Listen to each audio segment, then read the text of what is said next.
How you doing, YouTube? Matt with Massive Beer Reviews back with yet another review. And, stout time. Not just any stout, coffee stout. Or, technically, a bourbon barrel-aged coffee stout from Avery Brewing, and that is their Tweak. I've never had this before. Always wanted to, just never... I saw it a couple times, and I just didn't pick it up. I don't know why, and then today I was at a local pizzeria and picked up a couple beers, and it was there, and I said, screw it. I really want to try it. So I'm going to pick it up and review it, which is what I'm doing right now. Anyway, Avery Brewing, if you watch any of our previous reviews, especially the barrel-aged stuff, huge fan of it. They're probably up there for me as one of the best breweries with the best barrel aging program. So I'm almost guaranteeing this is going to be fantastic, but you don't know it until you try it. So let's give this a whirl. As far as what it says in the bottle, nice foil top, Avery Brewing up top. Annual Barrel Series, batch number 1, Tweak Stout with coffee added, aged in bourbon barrels. 17.81%. Sessionable beer. Bottled October 28, 2014. A few months ago. So this has a couple months on it, which is perfect. A couple of their other barrel-aged offerings that I did as of late. Their pumpkin and rumpkin.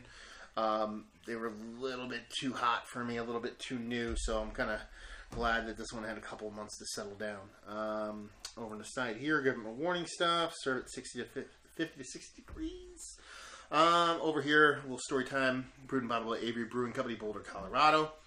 Our very own Parker of the cartoon and cat-loving variety created this cult classic character back in our 17th season, appearing in several episodes under another stage name that was deemed inappropriate. Our executive producers and editors decided to name change and further character development. A 4-month hiatus in bourbon barrels were necessary to satisfy our most ardent, demanding viewers. Brewed with Rocky Mountain water, malted barley, imported specially Belgian malted barley, coffee, hops, and yeast. There you go. Label-wise, it's awesome.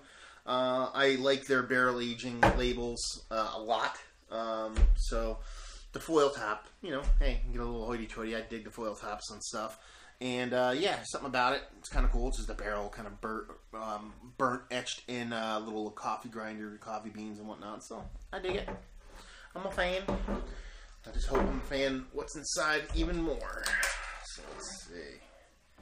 Put that sucker up there so you can get a nice view. That will never be confused for anything but super freaking dark. Wow. Expected it to be like that, but I mean, good God.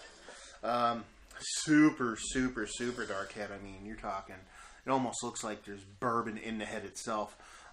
Crazy creamy top, super tiny bubbles, cascading up to larger ones, but still nothing too gigantic. And like I said, infinitely creamy head. I'm not even going to try to look through it. That thing's black as my soul. It's not that black. I just felt like saying that because I don't know why. So yeah, I mean, this looks like a bourbon barrel-aged super Imperial Stout. I mean, you're talking about 17 and change percent. So this beer is not for the faint of heart or faint of palate or whatever you want to call it. Let's see what she has in her nose. Not crazy. It smells almost delicate. You're getting like a smoked, like a burnt barrel from it. Like you're getting a bourbon, a little bit of coffee, but it smells like a charred barrel. Nice sweetness to it, but it's very delicate, very subtle. Not as in your face as I expected it to be. Like the other offerings I mentioned previously, the Rumpkin and Pumpkin, they were very in, you know, the nose just punched you right in the face. This, while nice, sweet, dense, and everything, is a little bit dialed back. So yeah, but it smells like an absolutely fantastic beer. Not a ton of coffee, a little more barrel, charred barrel and rum than coffee, but it's there, and it's got a nice sweetness to it, almost like molasses. So let's see what this sucker has to offer. Cheers.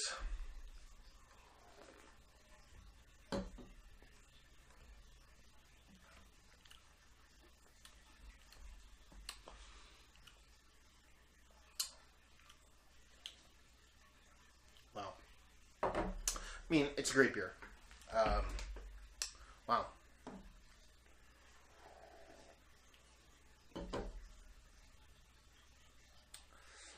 First thing that hits you is the alcohol. There's a heat there.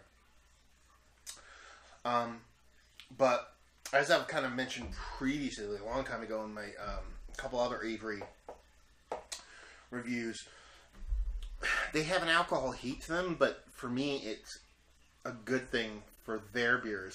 Almost like a delivery system for more taste. So the first thing you're getting is booze. Alcohol and bourbon right off the bat.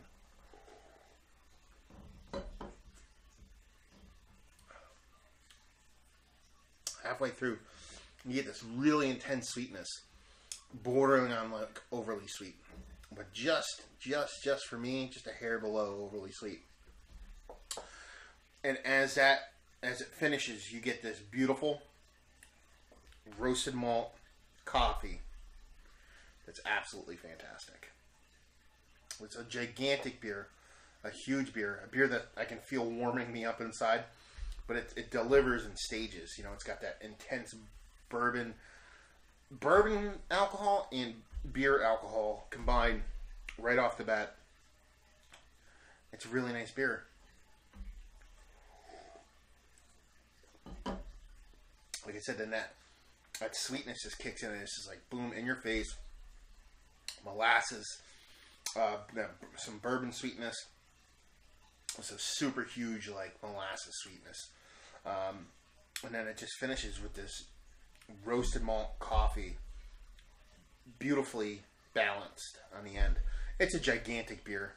The mouthfeel on it's not super duper thick either, which is kind of weird. I mean, and again, like I said, the Avery's barrel aging program is pretty intense, so they know what they're doing. But we expect with bigger beers like this with such high ABVs to kind of have like a super density to it. It's not super dense, but it has a really beautiful mouthfeel to it.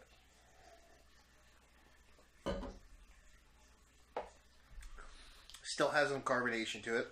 Not a bunch, but a little bit. Again, it's kind of amazing when you think about it, being as high ABV as it is. But yeah, it's just a super intense, super crazy beer. And that's where it's kind of weird when it comes to this. I mean, you know, they call it a stout with coffee added, aged in bourbon barrels. This isn't even almost beer at this point. It's a whole nother entity. But it's absolutely fantastic. I'm going to get one or two more of these and let them sit. I think they're just going to age and become even better with time. I think that alcohol that I like, is going to just dial back a bit and just make it a little bit more subdued. And for me, I think that's going to be fantastic. Rating wise, I give it like a 94. Yeah, 94. It's absolutely delicious. 94 overall. Value and availability is kind of where it goes a little skew. This wasn't too bad. I think it was like $13 or $14 for the bottle, which to me maybe 15, somewhere right around there. That again, that's a lot for this, but you're talking about a 19% or 18% beer. And usually I see their barrel aged stuff usually kind of creeping in the $17, $18 range. So value based on history of what they usually charge, it wasn't that bad of a deal. Excuse me.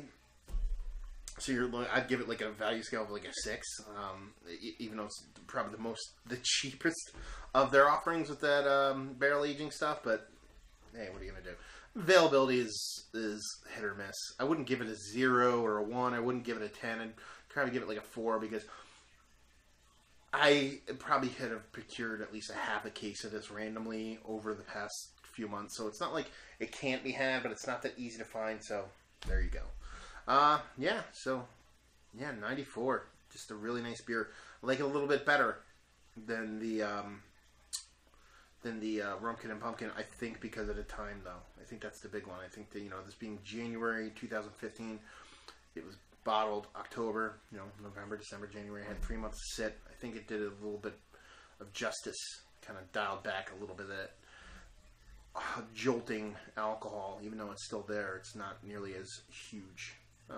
But yeah, an absolutely fantastic beer. If you're into great beer, you owe it to yourself to give it a whirl. if you're into, huge stouts, they're new age, barrel age craziness, you're going to want to give it a whirl. And, if you like bourbon, you like coffee, man, definitely worth picking one up.